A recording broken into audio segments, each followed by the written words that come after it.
It doesn't matter how many clients you have or how much money you make. If you don't have systems, your business will not be sustainable. I learned this when I hit a wall in my business because I was so burned out that I couldn't mentally handle taking on more work. In this video, I'm sharing the 5 systems that saved me from burnout and made my business feel calm, predictable, and stable. These are systems that every freelancer needs. The first point of friction for me in the beginning was client acquisition and retention. Like a lot of freelancers, I was solely relying on cold outreach to find clients. That did work for a while, especially because I had a system where I would work in batches. So I'd spend one block of time finding leads and compiling them in a spreadsheet, another reaching out, and another following up. And this is a great system for cold outreach. The problem is that once a project was over, I was starting from zero again. I remember this one big project in particular. It was my biggest project to date, and I totally ran myself ragged delivering this project. And so by the time that it was over, I couldn't even wrap my head around the idea of having to go out and reach out to clients again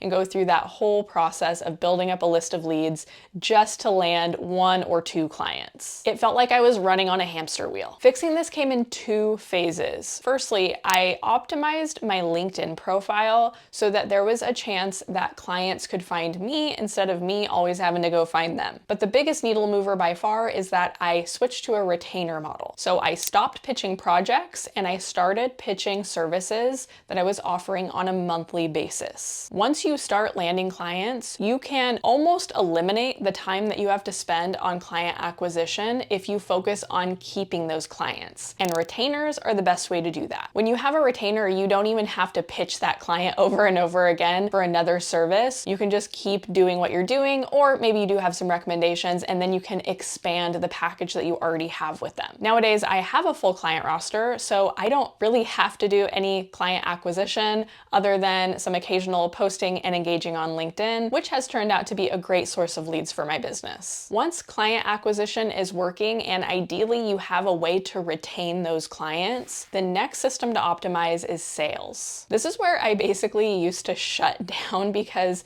everything felt so time consuming and energetically consuming and just really daunting, especially before my outreach and my client acquisition and retention was dialed in. It felt like I was going through a gauntlet just to get one client. What really took the pressure off me with my sales system was understanding that it's actually not about me, and it's about creating a great experience for the client. Your sales system is what guides the client from finding you to getting on a call to making a decision and to feeling good about that decision. So your sales system really starts when someone lands on your LinkedIn or your website, or they get your cold email and they need to book a discovery call, which is what I always recommend, especially if you're trying to sell retainers or anything higher ticket, anything that's actually going to move the needle for you financially. There's going to be a discovery call involved. And your client needs to be able to book that call without any friction. That means they shouldn't have to email you and ask you what time is good or give their time and then you gotta ask about time zones. No. You don't want any of that. You just wanna have a booking link where they can pick a time on your calendar without any of the back and forth. I use a free tool called Calendly for this. I've used it since I started freelancing. It's what was recommended to me, so I always recommend it. Pretty straightforward to set up. There are some other options out there if you wanna poke around. Just make sure that you have a discovery call booking link. By the way, I'll link all the tools that I mentioned down in the video description so you can find them easily. The discovery call itself is also something that you can systemize. And this is where I used to drop the ball because I would get really nervous, didn't know what to say, didn't know when to say it, and I didn't really understand what my role was on this call. So clients would very often end up just asking me a lot of questions and I'd be answering questions and it just felt more like a job interview. So I really didn't have this part of my sales process dialed in at all.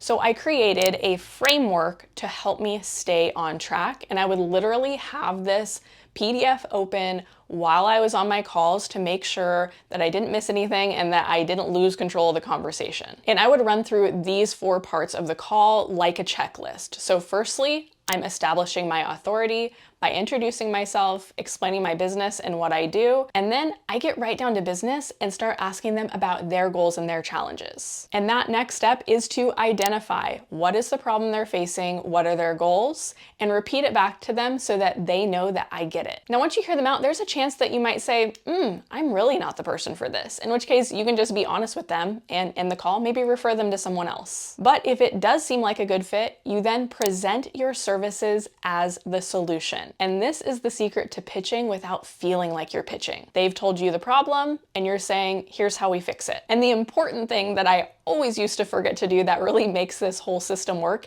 is to clarify the next steps. What do they need to do? What do you need to do? What do you need from them? So in my case, it's usually, hey, I'm gonna send over a recap. You guys can make a decision. And once you say go, I'll send over the contract. So you see how that moves the system along instead of hanging up the call, wondering, oh, what am I supposed to do? What are they supposed to do? What are we supposed to do? How do we get this thing rolling? After a discovery call, most freelancers will prepare a proposal. And I've noticed that clients often ask, right, well, send us a proposal. Okay, that is pointless. It's honestly a huge waste of time. If I had $1 for every hour that I used to spend creating proposals, I would probably at least be able to buy a new pair of shoes. So I stopped creating proposals. I haven't created a proposal in probably 5 years. Instead, I created a pitch deck. A pitch deck is a presentation that shows my pre-packaged services, so I don't have to reinvent the wheel every time for every client. I actually present my pitch deck on the call, and that's another thing that helps me stay on track and keeps the system moving smoothly. But I can then just send it to the client after the call, and I just write in the email, hey, here's what we discussed based on what your goal is. This is the service that I recommend. And if you need to make any customizations to it, if you know that the client needs something different in the package, you can just write it in the email. You don't have to go out and create this whole other fancy proposal. Once I put these systems in place, sales started to feel so much easier, and now I actually enjoy the process. When a client is ready to start working with you, the last thing you want to do is drop the ball during onboarding. That's where your delivery system comes in. Your delivery system is everything involved with delivering your service, starting with onboarding. This is something that I kind of used to glaze over because I was so excited to have a client that I just wanted to jump in and start working and get paid. Not only is that not sustainable, that's not professional. You need an onboarding system, which is usually just as simple as a checklist. I actually have 2 checklists, one for myself and one for my clients that I email over. After onboarding, the next thing to think about is how you will actually submit the work to the client and get feedback. Think about what will be the easiest way for the client to access the deliverables and to request changes if that's part of your scope. Also, think about what will be the most time efficient for you and protect the integrity of your work. Here's an example from my business. I'm always really embarrassed to admit this, but I used to submit my social media posts in either a Google Doc or Asana because I was too cheap to pay for a scheduling tool. I then had to move the content once it was approved over to the platform and schedule it, whether that's Facebook, Instagram, Pinterest, whatever. So one day, it was specifically a Sunday, I remember this, it's a Sunday, I'm in the line at the grocery store and I get a very unhappy text from my client because I scheduled another brand's posts on their account. I told them then and there that I am going to implement a tool that will make sure this never happens again, and I did. Now I have a scheduling tool where once my client approves a post, it is only on their calendar, guaranteed. That one system saved my reputation, it saved me time, and it made the client happy. A key part of delivery that will seriously save your sanity is your organization system. This includes managing your projects, your tasks, and your files. The first thing to understand about organization is that it takes some time. It doesn't take a crazy amount of time, but you do have to put a little bit of thought into it. You have to map out what makes the most sense for your business and your workflow, and it may change over time. So keeping that in mind, I'm going to tell you how I stay organized. When I onboard a client, I create a file for them, and any information, any assets, any style guides, anything like that that I get from them goes in that one folder. This is also where I keep track of all of our call notes, any updates on the campaigns that I need to keep track of. I usually keep those in one running document so that I have everything in one place. I also go over to Asana Asana and create a project for that client. I just use the free version of Asana. I don't have any of the upgrades. I don't use any of the fancy bells and whistles. I just create that project, and then anything that comes up for that client gets created as a task. And here's what I really like about Asana is I can click into the client view and see all the tasks associated with that client in a list, or they have some different ways that you can view it. And then once I assign that to myself and put a due date on it, it actually shows up on my master calendar. And this, I think, is really where the value is at for freelancers in Asana, is that you can have that master calendar and it's got all of your client work in one place. And I found this really helpful for making sure that I'm not overdoing it on my bandwidth and not taking on more work than I can actually take on. And really quickly, back to the file management, I just use Google Drive. That's what a lot of my clients use. So when your clients are using Google and you're using Google, it just makes it really easy to share files. It is also easy to download those files and share via Dropbox or anything else that my clients might be using. Possibly the most underestimated part of your delivery system is reporting. I'll never forget when one of my biggest clients came to me and said, "We need to know the ROI of your services or we're gonna have to cancel." That's when I realized the value of reporting. I had been giving occasional updates or updates when they asked. So what I did instead is I made a monthly reporting call a part of my package. If you're doing any kind of marketing, you can usually share data on a weekly or monthly basis. But if you're not doing marketing, let's say you're just delivering creative work or doing tasks, it might be as simple as a weekly or monthly email where you update your clients on what you did and what you're working on next. When clients can clearly see the progress and the direction, that builds trust. It also builds accountability because when you communicate to them what you need, they understand that not all of the failures are your fault. If you offer retainer services, your delivery is where you're gonna feel the most benefit in your day-to-day because you're gonna be able to systemize what you're doing month after month instead of having to rebuild for every single client and every project. One of the most common questions that new freelancers ask me is, how do I send an invoice? The second most common question is, how do I send a contract? And I had these questions in the beginning too. There was definitely a period in my business where I was kind of scattered with this because I was trying out a bunch of different tools. And then I learned that invoicing and contracts fall under this umbrella called client relationship management. And there are client relationship management platforms called CRMs that make it really easy to systemize these things. I used a CRM called Dubsado for years because it made it really easy to automate my monthly recurring invoices and to store and send contracts. And it also has some really great workflow features